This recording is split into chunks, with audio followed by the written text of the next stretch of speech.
মিথ্যা কথা কইলে তো ধরা পড়বে না।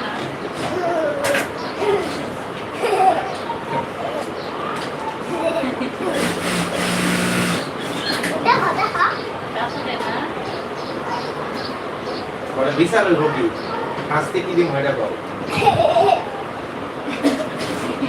শাস্তি